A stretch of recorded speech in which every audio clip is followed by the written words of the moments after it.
This is a video about cousins, the children of the Baggins siblings who I talked about in the last video, and the children of their friends. There's a lot to pack into this video, and it's hard to get the pacing exactly right. So to help that along, I've begun with our original 3, just as an anchor point. But they're not going to feature significantly going forward. They're old now, they're living quietly at home, they're not doing very much. There's a concept I want to develop more fully in this one, and that's social class, which I did talk about in the last, but I think at this time in the Shire, it's beginning to have more of an impact on the way families live their lives and the way they look at each other. Social class before was simply a matter of where you lived, how you thought. I think from this era on, as these cousins grow up, social class becomes something that everyone is aware of.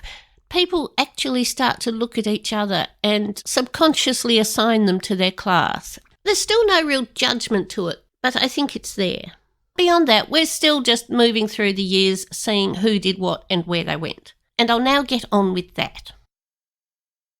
1258 in the Shire, and I'm imagining 2 old men sitting in the sun talking.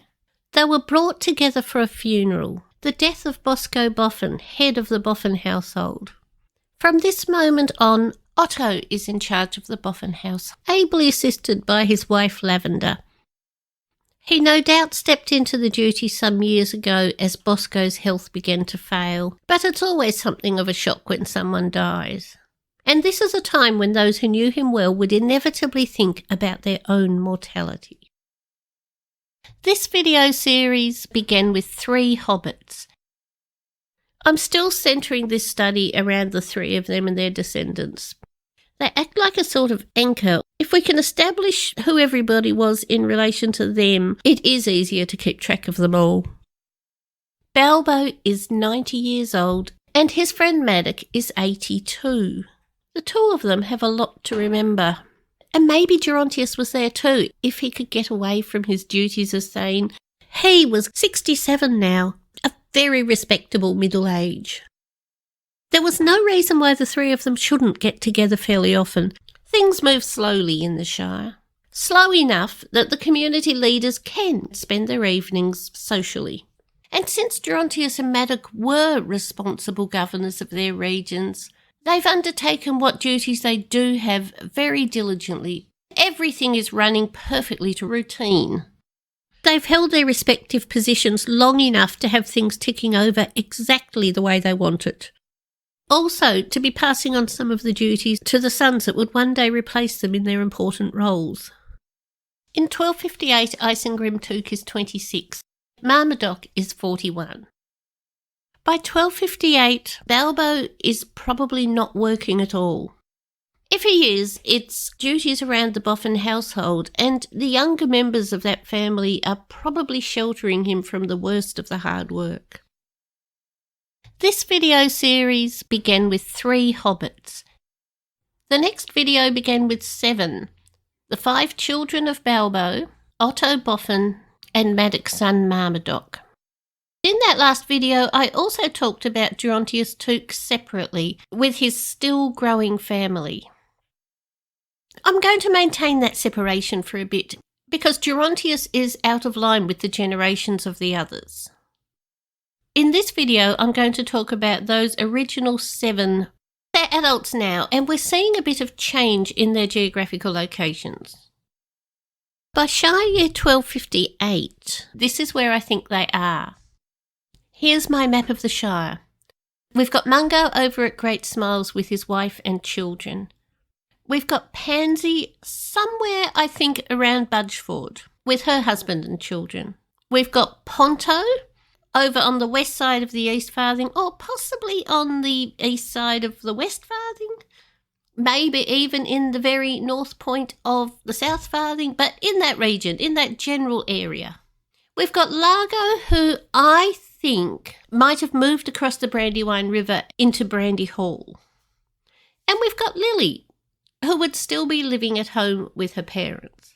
So they're starting to spread out. There's no real pattern to it yet. We've got a couple of Bagginses moving west and one moving east. But it's worth noting that this Baggins family is beginning to spread themselves through the Shire. And a couple of them have moved closer to Hobbiton, which is where Bilbo will be living 150 years from now. So that's 5 out of our 7.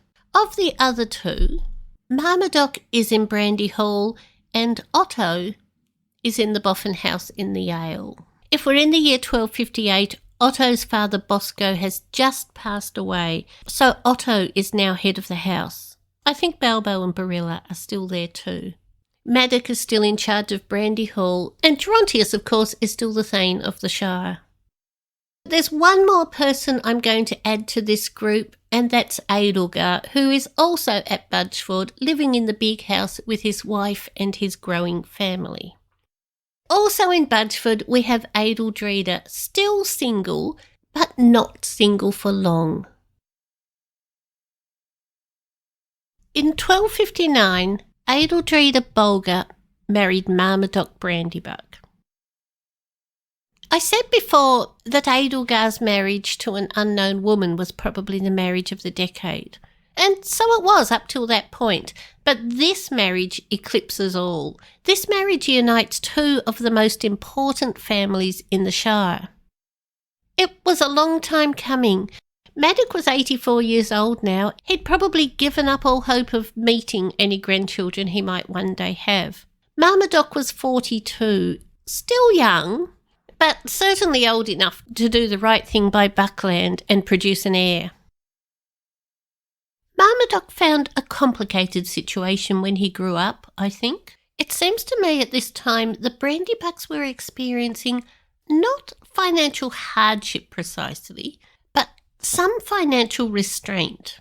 It's a feeling I get looking through their trees and looking at their stories. When you take Tolkien's history of the Shire as a whole, it's very evident that not much wealth was generated inside it. All the rich families are the ones who left the Shire, the ones who travelled outside the borders, the ones who communicated with the outside world. Hence the Took family's increasing coffers. The Boffins and the Hornblowers, who it turns out were trading a very long way from home. The Brandybucks of Buckland were not doing this. They were insular, surrounded by natural threats with no treasures. The old forest, the Brandywine, the empty, war-torn lands to the north. They were staying put like good hobbits, and their money was being slowly but steadily eaten up in living expenses. They didn't even have anything to trade. I doubt Marmaduke knew anything of this until he came of age and was brought more fully into the responsibilities of running Brandy Hall. This would have made it more important than ever that he marry and have a family, to ensure some stability for the Hall, for the families of Buckland. Even the best minds in the Shire had only a rudimentary grasp of macroeconomics. The Brandybucks did not see their financial circumstances as anything long-reaching. There were many good reasons to point at to explain the current deficit. It was just a matter of riding it out. In 1259, Marmaduke Brandybuck married Edeldreda Bolger. This is the first genuine connection between the Baggins and Brandybuck trees. Not a full connection. It's sort of a cousinship by marriage, but any connection at all puts the Bagginses on a stronger footing in the community. It bumps the Bolgers up too, not that they really needed it. That in turn bumps the Bagginses up even more. This was a good marriage for each of them, as well as a good marriage strategically. They seem to me as if they'd be very compatible. They've both come from small families. They've both come from respected families. They've both come from very old fallowhide families. I think the 2 of them have probably been getting on well for ages, although why they waited this long to get married, I really can't imagine. From this point on, Edeldreda has moved out of the Budgeford house into Brandy Hall. Okay, we're up to 1260. This year is a nightmare. Before I get into the difficult bits, there's another marriage. Salvia Brandybuck married Gundobald Bolger. With this marriage, all Bolger cousins have now connected themselves to the families we were already following.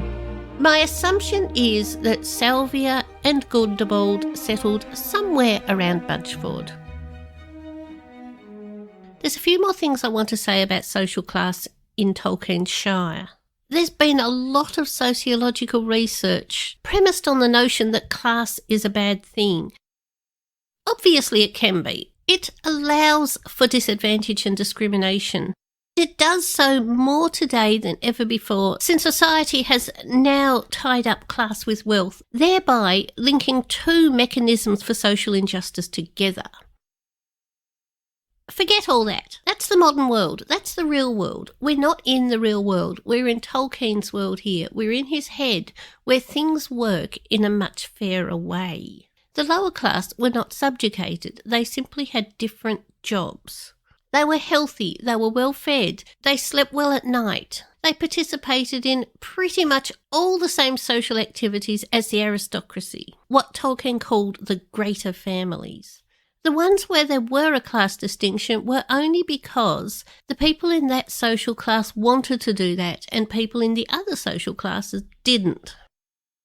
I would also say, forget the middle class. We've got upper class, we've got lower. We've got aristocracy, we've got workers.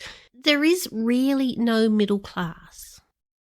Particularly not in the era of the Shire that I'm talking about, which kind of equates to the mid-1800s in England, where the middle class was only beginning to emerge. The professional ranks were a new concept. Before then, if you used your brain and got wealthy enough to live like the aristocracy, you were still not accepted as such, and you moved overseas. You went to the East Indies, or you went to a plantation in Ireland, or you moved to America.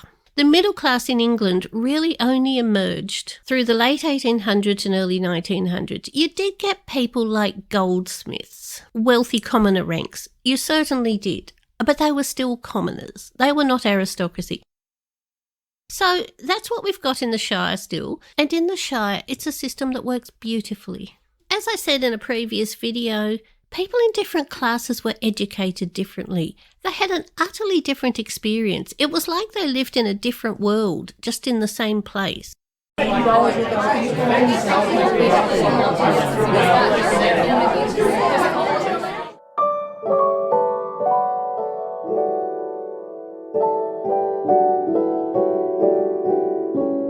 they got old and sat around late at night reminiscing about the past, it was only people in their own class with whom they could reminisce, because they're the only ones that shared memories. With different life expectancies, they had different ambitions, they had different objectives, they had utterly different values. And that is what Tolkien has taken into his Shire. I seem to be making a big deal of it here. I considered not talking about this because it's not something that any of these hobbits thought of constantly, but it was a backdrop to their world. We live in such a different world these days that unless you've spent your life absorbed in Elizabethan and Victorian literature, all of this will probably fly so far under the radar that the life decisions of these hobbits and the reactions of the others around them just won't make sense. You don't actually want to move out of your social class. That's where your family are. That's where the majority of your friends are. And that's where you'll have assistance if you need help through your life. If you aim anywhere else, if you marry into a family that's much, much higher, your own family is going to see that as rejecting them and their values. If you marry someone who is much below you, it's kind of similar. Your family is going to pity you and wipe their hands of you maybe. Or just stay quietly out of the way because they don't want you to bring those other values into their world. Or at the very least, they just won't understand where you're coming from. At the same time, if you've had the sort of upbringing where these days you like to write books in your spare time rather than watch a sports game, then you want people around you who share your interests, who are of the same mindset, whose company you enjoy. This was a balance that it's hard to find when the social status changes. Another thing I'd like to clarify here, I'm using some images that are clearly not hobbits, clearly showing a state of aristocracy that you don't get in the movies and don't necessarily get in the books either. I do think the standard of living in the books in the Shire was a little higher than that presented in the movies. which has made everybody a bit more rustic, including the Baggins home of Bag End, which in the books would never have been that cluttered. It wouldn't have had a thing out of place. Bilbo in the book did have servants to help keep it clean. It made perfect sense removing all that for the movie, but I am choosing my images based on the book rather than the movie, so that's one reason why these images look a little bit more like upper-class England than they do like the movie. The other reason I have them is to highlight the difference between the aristocracy in the Shire and the lower ranks, because the difference really was very stark. The aristocracy had everything. The working people did not. The little cottage where Samwise Gamgee actually lived with his father and his siblings was a 1 or 2 roomed hut without running water, and he wasn't in a hole in the ground. He lived in Bagshot Row, in a row of little cottages that belonged to Bag End. They spent their evenings at pubs like the Ivy Bush because they didn't have a proper lounge room at home. The living area in their hut was a shared space for bathing, for mending clothes, for children to play in. The pubs really were a home away from home. The movies, for many very obvious reasons, have reduced the difference in the living standards between those two ranks. Because I'm working from the books, and because I want to make it really clear that this division did exist, I've put in these indications of wealth and affluence and privilege. When the Baggins children grew up, they were in between social classes. They likely had the same education as Marmaduke Brandybuck and enough influences from people around them that they no longer thought like people of humble origin. They weren't rich. They were probably comfortable, but they were still very obscure. Yet they were now mixing with Tooks and Brandybucks. So when the 5 children of Balbo and Barilla grew up, they had some tough decisions to make about future spouses. I don't think they had any sort of existential crisis about their position. But having grown up with Marmaduke, for instance, I think that Pansy and Lily probably looked at him and knew that they were not suitable spouses for him, despite the fact that they'd played so well together as children for so many years. They were just not the kind of hobbit that would end up in charge of Brandy Hall. This being a world based on England, social status had a subtle but significant place in the structure of the community. So, at the start of this study, this was the hierarchy of our families. The Tooks on top, the Brandybucks next, then the Boffins, then the Bagginses at the bottom. A range of other families actually come between the Boffins and the Bagginses, such as the Goodenough. Through his association with the Brandybucks and his marriage to a Boffin, Balbo started to rise out of that bottom tier. That said, they hadn't made a massive jump. And I just explain all that for the sake of the video. This is not something that would ever have come into their conscious thoughts. It was just an awareness that they needed to find people like them to be happy with for the rest of their lives, and it's slightly harder in their situation. It may have been hardest for Mungo. In the Hobbit community, being eldest son really meant something. Property and responsibility passed from eldest son to eldest son, and that wasn't only for the most important families. The eldest son took on responsibility for ageing parents. The eldest son looked after all of his siblings when they had any troubles. So it was up to Mungo to set himself up as best he could so he could fulfil those roles for his family. In the end, Mungo made a safe but wise choice in Laura Grubb. Pansy made the best marriage of the lot of them from a social perspective. She married Fastolf Bolger, and Pansy's marriage bumps the Bagginses up just that little bit more in the social hierarchy. Ponto's marriage was perfectly decent. He's only the second son in the family, and he's the second son of a man who doesn't have his own property. His future was not really tied to who he married the way Mungo's was, because he did not have as many family responsibilities. I think he did pretty well with Mimosa Bunce. But while I think he probably ended up on his own place, I'd say this was just a cottage. It's not a grand house. It's not even a house big enough to have other people live there. We're probably looking at 2 or maybe 3 bedrooms only. So now we're back to Shire year 1260, when just about every family we're looking at had a baby. Over at Great Smiles, Mungo and Laura's second son was born. They called him Longo. This gives them 3 children. Bungo is 14. The same has happened to him as happened to Mungo. He has grown up practically as an only child. His 2 siblings are so much younger than him that they're still not old enough to do things with him, and he's almost beyond childhood now, so they're never going to actually play together. Belba is only 4 years old. There's every chance that Belba and Longo will be close for the rest of their lives.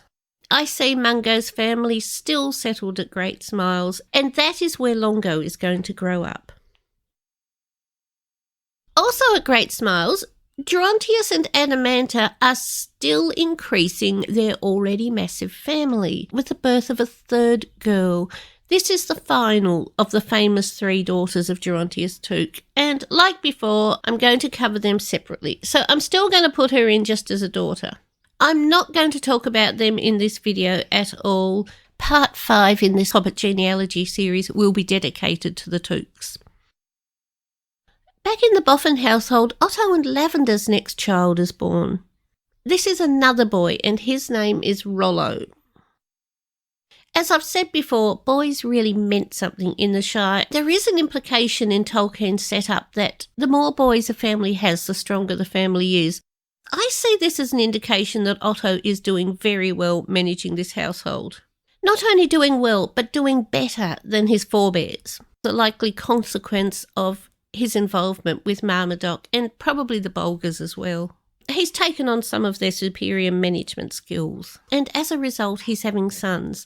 I know that doesn't make biological sense, but it is the way Tolkien set up his families. You can see it when you look through the trees. The more successful they were, the more financially viable they were, the more sons they had. Looking a bit north now to Budgeford, and Edelgar has also produced a son this year. He called this one Rudibert. Finally, across at Brandy Hall, inevitably, since Marmaduke and Edeldreda were married last year, there's a new Brandybuck heir to maintain the lineage and keep Brandy Hall safe, hopefully right into the next century. This boy is named Gorbodoc, which is a really cool and rather clever blend of the Brandybuck and Bolgar naming conventions. That's all the children we have for 1260. There's a fair chance that Pansy was also having children at this time, but we don't know who they are, so there's really nothing I can say about that. I've whizzed through those births very fast, too fast for us to really hold them in our head, but that's just how 1260 was. Following that flurry of marriages that we had in the late 1250s, there's going to be a flurry of births. 1261. This year brought us 2 babies, neither of them particularly relevant to the ongoing genealogy of the Hobbits. One was the son of Gundobald and Salvia. His name was Theobald. The other was the son of Ponto and Mimosa. His name was Polo, and the tree doesn't actually give a year for his birth. I've placed him here because it's a logical time. I will mention Polo again down the track, but he's not really majorly involved. In fact, we mostly know him as being the brother of Rosa. These are the only children that Ponto and Mimosa have. It's a nice little family for them. They've got a son and a daughter. What more could they possibly want? And I'd say 2 children is all they can fit in their little home. I would also say that while they're probably happy and as healthy as hobbits ever are, I don't think that they're ever completely free from the need to budget and the need to look ahead to make sure they're ready for each coming winter. That's only in a small way. But I think of all of the 5 children of Balbo and Barilla, Ponto's life was probably the least easy. Most of these Hobbit families are about to have their youngest child. I'm going to look at them in family order, because at this point it makes more sense to look at the family as a whole rather than look at individual births. To begin, I'm going to go back to Mungo and Laura. We know about 3 children already. Bungo, who is almost out of his teens now, Belba, and Longo. Mungo and Laura have 2 more, ending up with the same number of children as Mungo's father, Balbo. The youngest 2 are Linda, born in 1262, and Bingo in 1264. When Bingo is born, his eldest brother Bungo has just turned 18, and why they had 2 children with names that similar I cannot imagine. Pansy, as I've said so often, we know nothing about. Chances are she's had her whole family by now too. Ponto, he only had the 2 children, Rosa and Polo. We already know about them. And the unmarried 2 of the family I'll deal with later. Moving on to Otto and Lavender, we've got 3 children born to them already, Hugo, Uffo and Rollo. They have 1 more, a daughter Primrose, born in 1265. Their family is now complete, and we know the Boffin house is big enough to hold them all comfortably. The Boffins under Otto's management are becoming more genteel, also becoming more wealthy, being an old family as well, on their own residence that is probably at this time starting to be considered their own estate. Their place in society is secure. Moving on to the Bulgars, whose place in society was already secure. We don't know anything about Fastolf's family since he's married to Pansy, and we only know there are various descendants. Gundobald and Salvia are only recorded as having the 1 child, their son Theobald, who plays a very minimal role in this from now on. But he's there. He'd surely meet with all the others, playing with them, growing up with them. Edelgar and his unnamed wife already have 2 sons, Rudiger and Rudibert. They have 1 more, a daughter Ruby, born in 1264. This is another of Tolkien's regular patterns, a couple of sons and a daughter as the youngest. These 3 children of Edelgar are the family link between the Bagginses and the Brandybucks. They are second cousin to Pansy's children, and they are also first cousins to Marmadocks. Finally, moving over to Brandy Hall, we've got the children of Marmadoc and Edeldreda. I've already mentioned 1, their son Gorbodoc. They have 3 more. They have 2 daughters and then a son Orgulas in 1268. The daughters come in the middle and they are not named, which really annoys me. I would love to know the nomenclature of Brandybuck girls. But we don't have it here, and we don't have birth years. I would guess, given there's not much space between the 2 sons, that the daughters were born in 1264 and 1266. The only ones named, and therefore the only ones we're going to follow any further on than this, are the eldest son Gorbodoc and the youngest Orgelas. The one and only other child that I'll add in here, even though he's not really going to feature in this video, is the youngest son of Gerontius and Adamanta.